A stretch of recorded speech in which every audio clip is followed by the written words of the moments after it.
എപ്പോഴൊക്കെ ഭാരതവുമായി ഏറ്റുമുട്ടിയിട്ടുണ്ടോ അപ്പോഴൊക്കെ പരാജയത്തിൻ്റെ കയ്പ് നീരുമായി നാണംകെട്ട് പിൻവാങ്ങേണ്ടി വന്നതാണ് പാകിസ്ഥാൻ്റെ ചരിത്രം. സൈനികമായും സാമ്പത്തികമായും ഭാരതത്തിൻ്റെ കാൽച്ചുവട്ടിൽ പോലും നിൽക്കാൻ കെൽപ്പില്ലാതെ പരാജയപ്പെട്ട രാഷ്ട്രം. ഭാരതത്തിൻ്റെ സഹിഷ്ണുതയാണ് പാകിസ്ഥാൻ എല്ലാ കാലത്തും മുതലെടുത്തത്.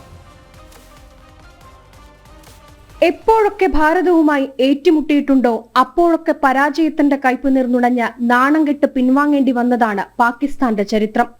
പാകിസ്ഥാൻ എന്ന മതരാഷ്ട്രം പിച്ചച്ചട്ടിയുമായി ലോകത്തോടിരക്കുന്ന കാഴ്ചയും ലോകം കണ്ടതാണ്.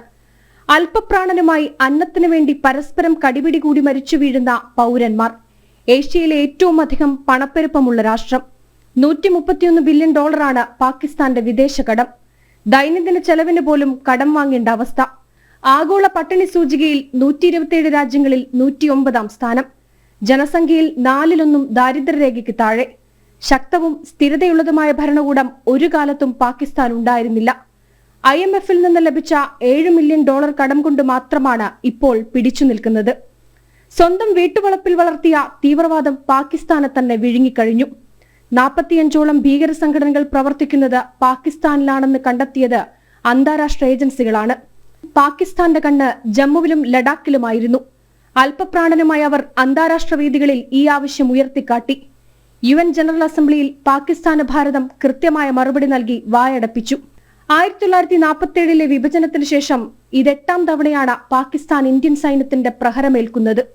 എന്നിട്ടും അവർ പ്രകോപനം തുടരുകയാണ്. ഭാരതത്തിന്റെ സഹിഷ്ണുതയാണ് പാകിസ്ഥാൻ എല്ലാ കാലത്തും മുതലെടുത്തത്. പക്ഷേ ഇത്തവണ പാകിസ്ഥാന്റെ കണക്കുകൂട്ടൽ പിഴച്ചു. പാകിസ്ഥാന്റെ മണ്ണിൽ കയറി ഭാരതം പ്രഹരമേൽപ്പിച്ചു. ഒപ്പം നിൽക്കുമെന്ന് പ്രതീക്ഷിച്ച രാജ്യങ്ങളടക്കം പാകിസ്ഥാനെ കൈയൊഴിഞ്ഞു.